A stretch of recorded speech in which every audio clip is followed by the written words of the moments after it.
오늘 본문은 그 후에 이렇게 시작하고 있습니다. 앞선 내용과 연결해서 이야기가 진행되고 있다라는 의미죠. 어제 우리가 묵상했던 내용을 다시 한번 잠깐 살펴보면은 바리새인 중에 시몬이라는 사람이 있는데 이 사람이 예수님을 자기의 집으로 초청했어요. 그런데 유대인의 예법대로 그 예수님의 발을 씻겨주지 않고 그 누구도 예수님에게 관심을 갖지 않았던 모습 가운데 그 동네에서 다 부정한 여인, 죄인이라고 취급하는 한 여인이 등장을 해서 눈물로 예수님의 발에 눈물로 씻기고 자기의 머리털로 씻기고 그 발에 입 맞추고 그리고 거기에 귀한 향유를 붓는 장면을 우리는 봤습니다. 최고의 예우를 다해서 예수님을 맞이하는 장면이었어요. 마치 이 여인의 행동은 주님 앞에 나와서 간절히 눈물로 죄를 회개하고 믿음의 결단을 하는 그런 모습처럼 보여집니다. 그런 그녀에게 예수님은 죄사함을 선언하셨어요. 죄사함. 그런 예수님의 발언은 현장에 있던 유대인들에게 굉장히 위험하고 불쾌할 정도로 그들에게 다가왔을지 몰라요. 왜냐하면 누군가의 죄를 사해 준다라는 것은 유일하신 하나님의 영역이었기 때문입니다. 그러니까 슬슬 그곳에 있던 유대인들이 수근수근대기 시작합니다. 아니, 이 사람은 도대체 정체가 뭔데 감히 하나님만이 하실 수 있는 그 죄사함을 하고 있단 말인가, 이런 거죠. 이제 예수님을 대하는 이들의 반응은 둘 중 하나로 나뉘게 되어 있습니다. 예수님을 율법도 모르고 그저 무례하게 구는 그런 사람으로 보던지, 아니면 예수님의 그 위험 앞에 압도되어서 이제 예수님을 따르던지 말이죠. 둘 중 하나인 거예요. 그렇게 사람들이 예수님에 대한 각자의 입장 정리를 해가는 바로 그 후에 오늘 본문이 시작되고 있는 거죠. 예수님께서는 각 성과 마을을 두루두루 다니기 시작하십니다. 예루살렘 성 안에 있는 사람들뿐만이 아니라 성 밖에 여러 지역을 돌아다니시면서 하나님 나라의 말씀을 선포하시고 병 고치는 그런 사역을 확장해 나가고 계세요. 그리고 오늘 본문은 예수님과 함께하고 있는 이 사역에 동행하고 있는 그 사람들의 주목을 하고 있습니다. 먼저는 세상으로부터 주의 일을 위해 특별히 부르심을 받은 12명의 사도들이 있고요. 그런데 오늘 특별히 누가가 주목하는 사람들이 있으니 바로 여인들입니다. 대표적으로 2절에 나오는 막달라 마리아가 나오는데 이 여인은 훗날 예수님이 부활하셨을 때 가장 먼저 그 부활의 장면을 목격한 증인이 되죠. 귀한 예수님의 여제자로 그렇게 쓰임을 받습니다. 또 이 여인들의 무리에는 당시에 이 이스라엘의 분봉왕이었던 헤롯의 청지기, 그러니까 어떤 고위 관리급 되는 그 사람의 아내가 있었다라는 말을 하고 있어요. 그리고 그 외에도 다른 여러 여자들이 예수님의 사역에 함께 했다라는 것입니다. 높은 지위에 있었던 사람의 그런 출신의 사람들도 있었고 또 어려움 가운데 있었던 사람들도 있었어요. 많은 종류의 여인들이 예수님을 따랐어요. 이 여인들의 공통점이 뭘까요? 뭐인 것 같으세요? 아마도 예수님을 통해서 하나님의 은혜를 깊이 체험한 자들일 거예요. 이들은 모두 예수님을 만나서 병 고침을 받거나 영적으로 묶여 있었던, 갇혀 있었던 그것으로부터 자유함을 예수님을 통해서 얻은 자들입니다. 그렇게 예수님을 만나서 영혼의 자유함을 얻고 나니까 자발적이고 기쁜 마음으로 그 사역에 동참을 했던 여인들인 거죠.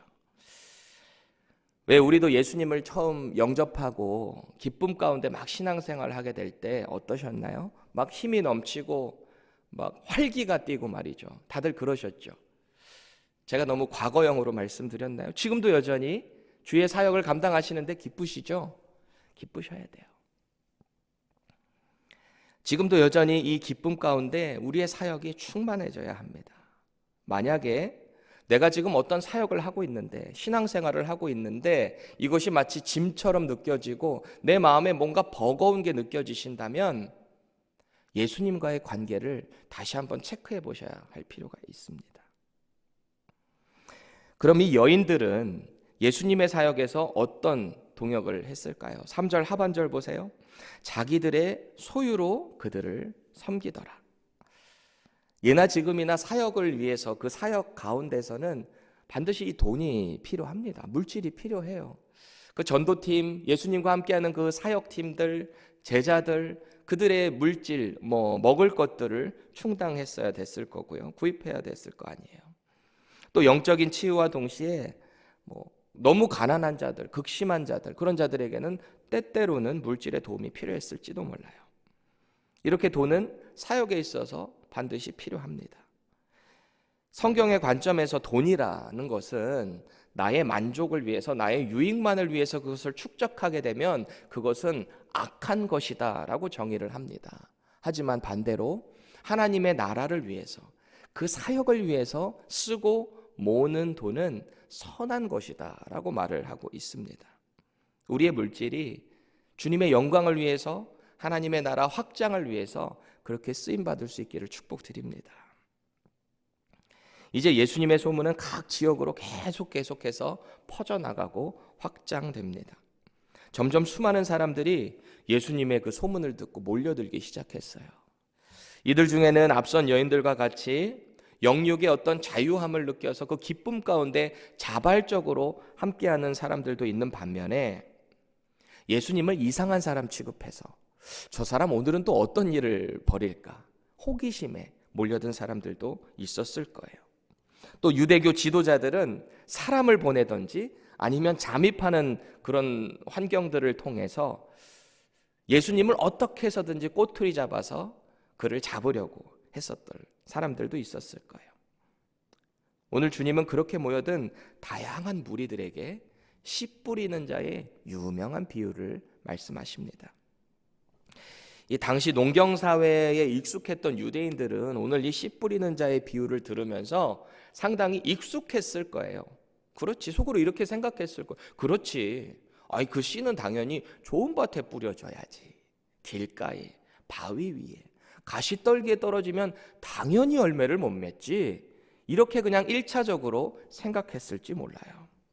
이런 간단한 말을 굳이 이렇게 많은 사람들 모인 앞에서 하고 있는가, 그랬을지도 몰라요. 그런데 예수님께서는 이 비유를 마치신 후에 이렇게 외치는 장면이 나옵니다. 8절 하반절 보세요. 외치시되 들을 귀 있는 자는 들을지어다, 이렇게 말씀을 하세요. 이 말씀은 이 씨 뿌리는 자 비유의 표면적으로 드러나는 그 뜻 외에 깊은 속뜻이 있다라는 거죠. 그러니까 들을 귀 있는 자는 들으라 라고 예수님이 말씀을 하고 계시는 거예요. 특히 주님께서는 10절에서 제자들을 향해 이런 말씀을 하셨죠. 하나님의 나라의 비밀을 아는 것은 상당히 제한적인 거예요. 모두가 알 수 있는 게 아니라 하나님의 특별한 선택받은 자들에게만 이 하나님 나라의 뜻을 알 수 있게 된다라고 말씀을 하셨어요. 이 주의 사역에 동참하는 사람들은요, 지위 고하를 막론하고 출신을 막론하고 다 참여할 수 있어요. 그런데 하나님 나라의 그 뜻을 아는 것은 제한적이다라는 거죠. 그런데 공교롭게도 지금 예수님을 따르는 이 제자들조차도 이 속뜻을 모르고 있는 것 같아요. 그래서 19절에 보면 주님께서 들을 귀 있는 자는 들으라고 하셨는데 도대체 그 뜻이 무엇입니까? 이렇게 예수님께 묻고 있어요. 이에 대해서 예수님께서는 친절하게 그 뜻에 대해서 풀이를 해주시는데요. 11절입니다. 이 비유는 이러하니라, 씨는 하나님의 말씀이요, 그러세요. 그리고 앞서 언급됐던 네 종류의 밭은 그 말씀을 받는 우리 마음의 상태다라고 풀이를 해주고 계세요. 보통 사람들은 어떤 씨가 있을 때 이 씨가 어떻게 뿌려지는가에 1차적으로 관심을 갖게 돼요. 이렇게 뿌려지는 그 광경 자체에만 관심을 갖게 되는데, 사실 우리가 생각해 봐야 할 것은 이 씨는요, 오늘 주님께서 말씀하시는 이 씨는 변함없는 하나님의 말씀입니다. 오늘 예수님께서 주목하는 것은 이 씨가 도대체 어디로 뿌려지는가에 주목을 하고 있는 거죠. 하나님의 말씀은 여전히 지금도 차별 없이 우리 모두에게 뿌려지고 있어요.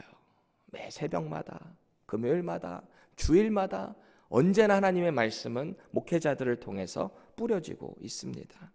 중요한 것은 그 씨를 어떻게 받아서, 우리의 마음밭에 어떻게 받아서 어떻게 성장시키는가, 어떤 결실을 맺는가, 우리에게 달려 있다라는 것입니다.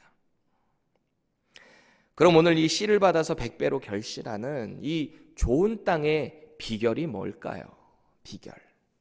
15절 다시 보세요. 착하고 좋은 마음으로 말씀을 듣고 지키어 인내로 결실한다 라고 말씀을 하세요. 말씀을 들었을 때, 우리의 마음밭에 뿌려졌을 때 그 말씀을 지키는 거예요. 인내함 가운데 지킬 때 많은 결실을 맺게 되는데요, 그것보다 먼저 선행되어야 할 것이 있다라는 것입니다. 착하고 좋은 마음으로 우리의 마음이 먼저 준비될 필요가 있다라는 것입니다. 여기서 말하는 착하다라는 이 헬라어 단어가 칼로스라고 하는 단어인데요, 이 단어의 뜻은 단순하게 어떤 악한 일을 행하지 않는 것에 선한 것이 아닙니다. 어떤 목적에 적합하게 행하는 것이 선한 것이다 라고 말을 하고 있는데, 다시 말해서 하나님의 지혜나 의로움을 추구하기 위한 어떤 열심 있는 것, 그것을 선하다라는 것입니다. 하나님의 말씀을 받아서 그 말씀의 목적에 맞게 인내하고 지키고 또 자연스럽게 그 말씀대로 살아가니까 삶에서 많은 결실이 맺혀지는 것입니다. 저와 여러분들이 이런 좋은 마음밭을 소유할 수 있기를 축복드립니다. 계속해서 예수님께서는 그렇게 하나님의 말씀이 좋은 밭에 심겨진 자들은 마치 등경 위에 있는 그 불빛과 같다라고 말씀을 하세요. 17절 말씀을 세 번역으로 다시 볼까요? 숨겨둔 것은 드러나고 감추어둔 것은 알려져서 환히 나타나기 마련이다, 이렇게 말씀을 하세요. 이 말은요, 진리는 결국에 드러나게 되어 있다라고 하는 유대인들의 이 관용적인 속담입니다. 진리는 반드시 드러난다. 아무리 숨겨도 그 빛은 드러나게 되어 있잖아요. 등불의 그 빛은 말이죠. 어둠 가운데서. 하나님의 말씀이 좋은 밭에 받은 자들, 이렇게 심겨진 자들은 이전의 삶과 같을 수가 없는 거예요. 이전에 우리를 누르고 있었던 이 세상의 걱정, 근심, 고통들로부터 자유함을 경험합니다. 구원의 유일한 길이신, 진리 되시는 예수님을 마음 가운데 모시고 영접하고 그렇게 말씀 가운데 살아가는 사람들은 그 주님이 바로 나의 구원자가 되시니까 자연스럽게 마음 가운데 평강이 찾아오는 거예요. 여전히 상황이 변한 거는 하나도 없는데 가난하게 살고 여전히 일이 안 풀리는 것 같고 그렇게 살아가는 데 있잖아요. 예수님을 영접한 사람, 그 말씀을 소유한 사람들은 얼굴에서 빛이 나는 거예요. 그래서 오랜만에 본 친구가 이렇게 말을 하는 거 혹시 들어보셨나요? 야, 네 얼굴 보니까 뭔가 빛이 난다. 이런 얘기 한 번씩 들어보셨죠? 들어보셔야 돼요.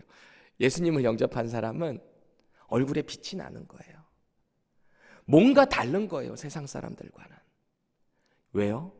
예수님이 우리 안에 계시기 때문에. 우리의 얼굴이 빛나는 것 같지만 우리가 사실 착각하면 안 돼요. 얼굴이 빛나는 것이 그냥 빛나는 게 아니라 우리의 마음 가운데 계신 빛으로 오신 예수님께서 함께 계시기 때문에 그냥 자체 발광을 하는 거예요. 예수님 때문에. 그럴 때 우리는 당당하게 이렇게 말을 하는 거예요. 그래, 나 예수님 믿고 이렇게 변했어. 너도 그 예수님 한번 믿어봐. 인생이 달라져. 빛나는 거야. 전도를 하는 거죠. 주님 없이 어둠 가운데 살아가는 세상 사람들에게 우리는 빛을 내야 돼요. 누군가가 우리의 변화를 칭찬하고 관심 가질 때 우리는 온전히 우리 속에서 빛나시는 예수 그리스도만 높여야 하는 것입니다. 여러분, 오늘도 하나님의 말씀은 여전히 우리의 마음밭에 뿌려지고 있어요. 다시 한번 저와 여러분들이 하나님의 말씀을 받는 좋은 밭에 그런 마음을 소유할 수 있기를 축복드립니다. 오늘 예수님은요, 하나님의 말씀을 받는 저와 여러분들에게 하나님 나라의 비밀을 알도록 허락된 복된 인생들이다 라고 말씀을 하고 계십니다. 우리에게 주어진 이 하나님의 러브레터인 성경 말씀을 통해서 날마다 더 깊이 묵상하고 사랑하고 삶 속에서 인내 가운데 말씀대로 살아갈 수 있기를 축복드립니다. 그런데 때로는 우리의 바쁜 일상과 우리를 어렵게 하는 삶 속의 어떤 고난과 인생의 문제를 통해서 우리의 마음밭이 길가, 바위 위, 그리고 떨기나무처럼 그렇게 오염될지도 모르겠어요. 항상 좋은 밭이면 얼마나 좋아요. 그런데 우리의 삶은 자꾸 우리의 마음밭을 이렇게 오염시킨다는 말이죠. 그럼에도 불구하고 우리의 믿음 없음을 아시고 지금도 여전히 하나님 우편에 앉아 계시며 우리가 죄를 짓지 않도록 우리를 위해서 중보해 주시는 그 예수 그리스도를 의지해야 하는 것입니다. 마땅히 우리가 어떤 기도를 하나님께 올려드려서 나아가야 할지 모를 때 친히 탄식함으로 우리를 위해 간구해 주시는 그 성령님을 의지하시기 바랍니다. 다 주님이 해주시는 거예요. 우리의 마음밭도 그분을 의지할 때 하나님께서 좋은 밭으로 기경해 주실 줄 믿습니다. 하나님의 말씀을 받아듣고 지키는 그 인내 가운데 우리가 각자 속한 그 터전에서 삶의 영역에서 예수 그리스도의 그 빛을 발하게 될 것입니다. 오늘도 이런 복되고 신나는 그리고 열매 맺는 신앙생활 되시기를 축복드립니다. 기도하겠습니다. 하나님, 예수님께서 우리에게 허락하신 이 하나님 나라의 복음의 그 비밀을 알 수 있는 복이 오늘도 우리의 삶 속에서 누려질 수 있기를 원합니다. 우리 속에서 살아계시고 우리의 주인 되시고 우리의 삶을 인도해 주시는 예수 그리스도와 함께 오늘도 세상 가운데 그 예수님의 빛을 발할 수 있는 우리 모두 되게 하여 주시옵소서. 때때로 우리의 믿음이 연약할 때 오늘도 우리를 위해서 간구해 주시는 성령님의 인도하심에 힘입어서 오늘도 사명자의 삶을 살아가는 우리 모두 되게 하여 주시옵소서. 자원하는 마음으로 기쁜 마음으로 주의 사역에 동참할 수 있는 우리 모두 되게 하여 주시옵소서. 예수님의 이름으로 기도합니다. 아멘.